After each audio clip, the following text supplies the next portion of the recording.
Everyone अस्सलाम वालेकुम। जैसा कि मैं अभी देख पा रहा हूँ, even I am also aspirant of JKPSI. So मैंने क्या देखा कि जो बच्चा भी है सिर्फ JKPSI expected cut off, JKPSI answer key कब तक आएगी, जेकेपीएसआई का ये कब तक होगा, वो कब तक होगा। तो चलिए इसके बारे में थोड़ा बात कर लेते हैं। लेकिन बात करेंगे हम ये सट्टेबाजी वाली बात नहीं करेंगे, हम एक कंसेप्चुअल बात करेंगे और एकदम टारगेट लेंगे कि हो क्या रहा है and what can be happen, और होगा क्या। देखिए, सबसे पहले आपको पता है कि हमारे जेकेपीएसआई के एग्जाम्स के ऊपर जो है कोर्ट का ऑर्डर आ गया था और कोर्ट ने कहा था सिंगल बेंच ने कि भाई आपका एग्ज़ाम नहीं होगा क्योंकि एक ब्लैक लिस्टेड कंपनी को ये ऑर्डर दिया गया है। एंड देन सडनली जो जेकेएसएसबी है वो कॉन्टैक्ट करती है हाई कोर्ट को, क्योंकि उनके पास एक अपना राइट होता है जो कि पिटीशन फाइल करने का। तो उन्होंने उनसे टाइम मांगा और एग्ज़ाम को होने दिया और उसके बाद जो है एग्ज़ाम्स कंटिन्यू हुए। और कंटिन्यू होने के बाद सेम एज़ जो है हमारे एग्ज़ाम्स जो है वो जितने 2 दिन हमारे जो ज़ाया हो गए थे उसके बाद वो सेम डेट को 2 दिन एक्सटेंड करके उन्होंने एग्जाम को खत्म कर दिया। लेकिन सवाल यहाँ ये है कि हमारा जेकेपीएसआई का एक्सपेक्टेड कट ऑफ क्या होगा। आप मुझे एक बात बताइए, यू ऑल आर ग्रेजुएट, जो आप जितने भी हो वो ग्रेजुएट स्टूडेंट हो, लेकिन आप मुझे बताओ आपको कोई कट ऑफ बताएगा कैसे बताएगा कट ऑफ, मतलब किस बेस पे बताएगा। जो बाहर बैठा हुआ है उसे ये पता नहीं है कि आपने कितने क्वेश्चन अटेम्प्ट किए हैं, उसे ये पता नहीं है कि पहली शिफ्ट में किस लेवल का पेपर आया था, सेकंड शिफ्ट में कैसा था, थर्ड में कैसा था, फोर्थ में कैसा था, फिफ्थ में कैसा था। Nobody is aware about this.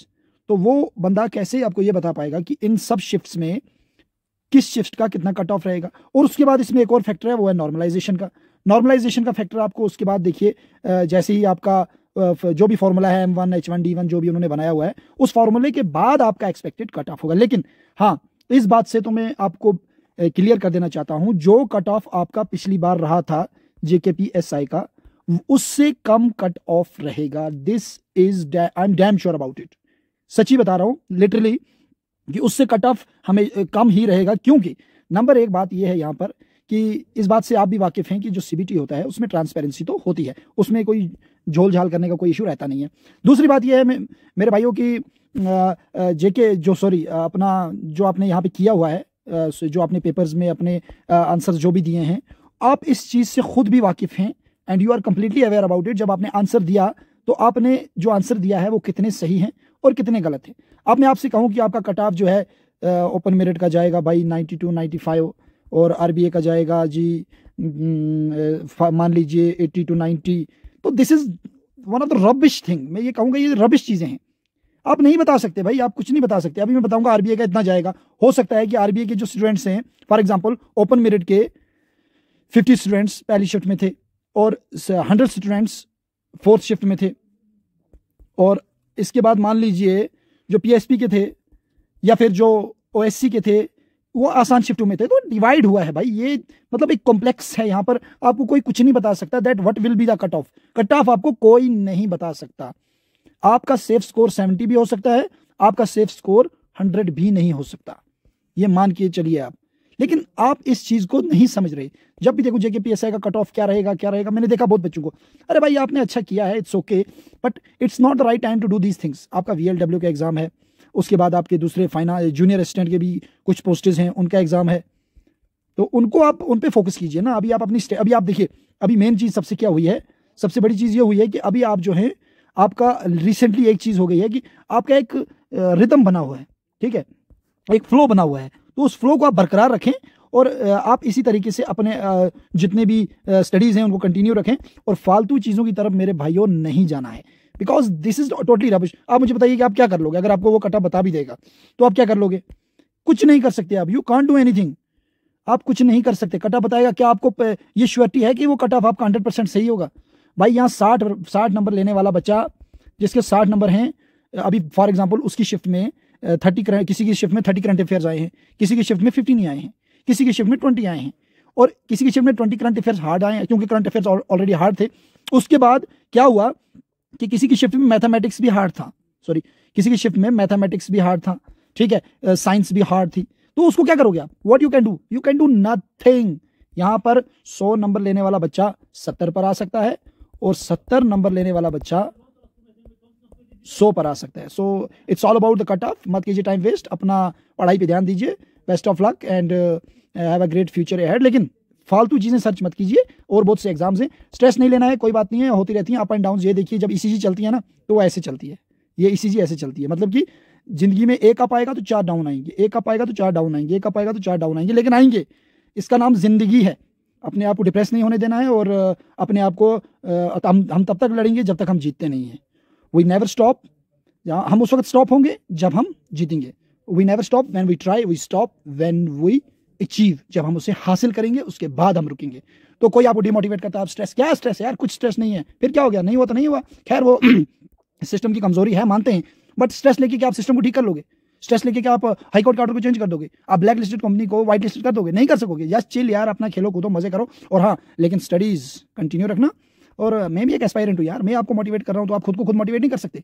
तो इसलिए इन फालतू चीज़ों में नहीं पढ़ना। कोई बोल रहा है मैं आपकी जगह, मैंने देखा बहुत सारे यूट्यूबर्स कहते हैं मैं अगर आपकी जगह होता तो मैं काफ़ी स्ट्रेसफुल फील करता, मैं ये करता, अरे यार ये हो गया वो हो गया। अबे भाई हो गया, you can't do anything, but what you can do, you can prepare your self.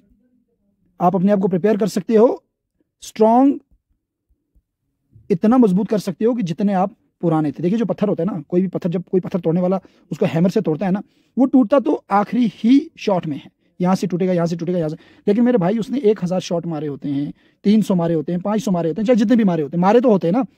तो वो जितने 300 शॉट्स है ना, उनमें से एक भी शॉट बेकार नहीं गया होता। अगर आज आप प्रिपेयर कर रहे हो ना, यकीन मानो मेरी बात, नहीं हुआ JKPSI में आपका, फिर क्या इसका मतलब उसके आगे जिंदगी नहीं है क्या? लोग जो SHO नहीं बन पाए, सॉरी जो भी SHO या सब इंस्पेक्टर नहीं बन पाए, तो क्या वो खाना नहीं खा रहे? क्या वो जिंदे नहीं है? अरे यार ठीक है, ड्रीम है, हमने इसका, आप अपना एफर्ट दिखाओ, बस एफर्ट दिखाओ, रिजल्ट्स जो है अल्लाह पे छोड़ दो, दैट्स इट। आप अपने एफर्ट्स को दिखाओ और रिजल्ट्स जो हैं वो ऊपर वाले पे छोड़ दो। इंशाल्लाह अल्लाह इज़ द बेस्ट प्लानर, वो बिल्कुल सही प्लान करता है, वो किसी के लिए आज तक उसने गलत प्लान नहीं किया है। अगर आपका अकीदा सही है तो आप इंशाल्लाह अपने मकसद को हासिल कर पाओगे। एंड दैट्स इट, अस्सलाम वालेकुम। और कोई भी क्वेरी होती है तो आप कमेंट में बता सकते हो, किसी चीज़ के रिलेटेड वीडियो बनाना है, लेकिन कट ऑफ पे तो भाई मैं नहीं बना सकता। ओपन एंड सीधा चैलेंज है, नहीं बनेगा, नहीं बन सकता भाई, यू कांट डू एनीथिंग। 17 से 20 शिफ्टें हुई है, क्या करोगे? चाहे 15 हुई है या जितनी भी हुई है, I am not aware about it कितनी हुई है, मैंने तो सिर्फ अपनी की थी। अब कमेंट में बता देना 13 वाली शिफ्ट में कौन कौन थे, और 13 तारीख की जो शिफ्ट थी, सेकंड शिफ्ट, और कैसी थी मुझे खुद पता नहीं है, मैंने अपने करके आ गया जितने आ गया। तो अपने दिमाग में रखो, किसी के साथ कोई शेयर करने की जरूरत नहीं है, बस इट्स ओके। और अपने आप को मोटिवेटेड रखो, पढ़ते रहो, लिखते रहो, आगे बढ़ते रहो, और यही जिंदगी नहीं है यहाँ पे JKPSI तक, और होते रहते हैं, फिर क्या हो गया यार, इतने छोटे मोटे अप डाउन नहीं आते, सब कुछ सही चलेगा जिंदगी में। तो फिर जिंदगी किस चीज़ का नाम है? किस चीज़ को आप जिंदगी कहोगे? उसको जिंदगी कहोगे आपने मतलब 10 नंबर लिए तो आपको फिर भी जॉब मिल जाए, उस चीज़ को जिंदगी कहोगे कि आपने किसी चीज़ को पहली बार ट्राई किया और पहली बार मिल गई, तो मेहनत कब से शुरू होगी? तो स्ट्रगल किसको कहेंगे? तो फिर उस चीज़ का सेक्रीफाइस किसको कहेंगे?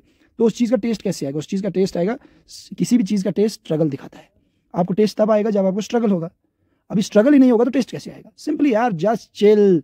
बहुत सारे बच्चे ऐसे हैं जिन्होंने 5th अटेम्प्ट में UPSC को निकाला है, आधों ने 3rd में निकाला है, आधों ने 4th में निकाला है, आधों ने 1st में निकाल दिया है। तो ऐसा नहीं है, ये जब तक आपके नसीब की बात है। और लेकिन लेकिन लेकिन लेकिन एक चीज़ आपके पास है, वो है आपका एफर्ट, वो है आपकी कंसिस्टेंसी, वो है आपका पढ़ने का जो आपका जज्बा है, वो है अपने ड्रीम को अचीव करने का जो नशा है, उसको रखो, और फालतू चीज़ों में मत पढ़ो। और अगर आपके इर्द गिर्द कोई ऐसी चीज़ों में पढ़ता है तो उसको थोड़ा सपोर्ट करो। मे भी सबका एक जैसा जिगर नहीं होता। और पुलिस में जा रहे हो यार, इतने बच्चों जैसे दिल लेके जाओगे तो क्या करोगे पुलिस में जाकर?